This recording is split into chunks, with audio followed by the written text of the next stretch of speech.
இன்றைக்கி நம்ம என்ன பார்க்க போகிறோம்னா கேட்ரிங் ஸ்டைல் வத்த குழம்பு பார்க்க போகிறோம். ஓகேவா?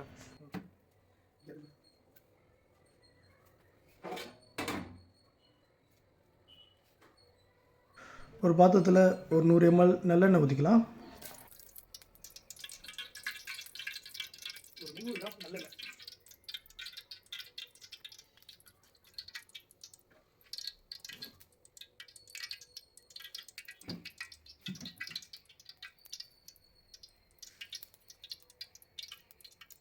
கடுகு போட்டுக்கலாம். கடுகு பொரிஞ்சு வந்த உடனே வெந்தயம் போட்டுக்கலாம்.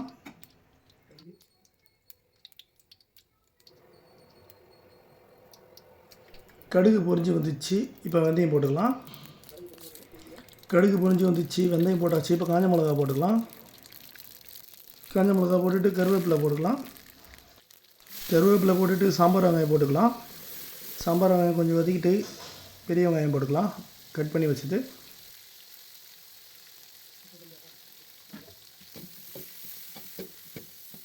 ரெண்டு வெங்காயத்தை சேர்த்து நல்லா வதக்கிக்கலாம். நமக்கு எந்த அளவுக்கு வதங்குதோ அந்தளவுக்கு வத்த குழம்பு நல்லா திக்காக வரும், நல்லா டேஸ்ட்டாகவும் இருக்கும். வெங்காயம் பாதி வதங்கினதுக்கப்புறம் மணத்தக்காளி வத்தல் போட்டுக்கலாம். மணத்தக்காளி வத்தல் போட்டுட்டு நல்லா வதக்கிக்கலாம். எந்த அளவுக்கு நல்லா வெங்காயம் வதங்குதோ அந்தளவுக்கு நம்மளுக்கு டேஸ்ட் வரும்.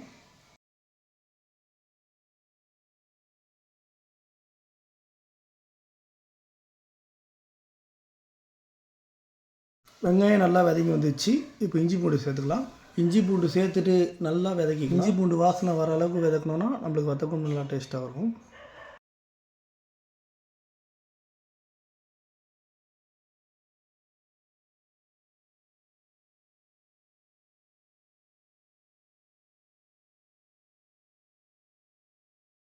இஞ்சி பூண்டு நல்லா வதங்கிடுச்சு. இல்லை தக்காளி போட்டுட்டு மஞ்சத்தூள், இது கூட மிளகாய் தூள் சேர்த்துக்கலாம்.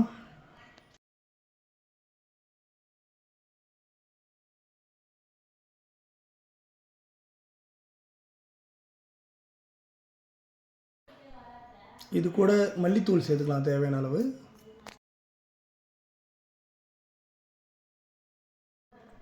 மல்லித்தூள் போட்டு உப்பு போட்டுக்கலாம் தேவையான அளவு. இது கூட தேவையான அளவு புளி ஊற்றிக்கலாம்.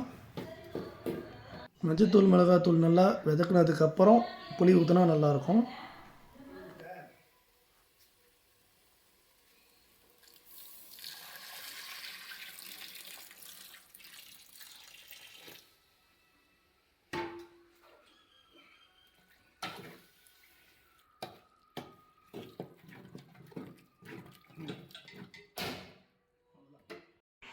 புளி ஊற்றியாச்சு. இது கூட தேவையான அளவு தண்ணி ஊற்றிக்கலாம்.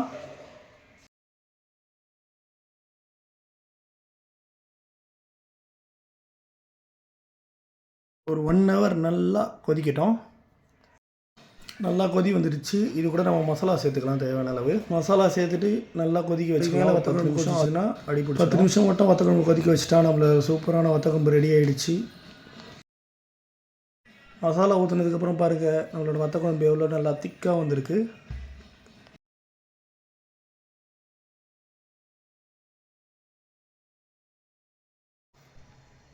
இன்றைக்கி வத்த குழம்பு வீடியோ போட்டாச்சு. அடுத்தது வேறு ஏதாச்சும் ஒரு நல்ல வீடியோ போடலாம். நம்ம சேனல் லைக் பண்ணுங்கள், ஷேர் பண்ணுங்கள், கமெண்ட் பண்ணுங்கள். Tata, bye by.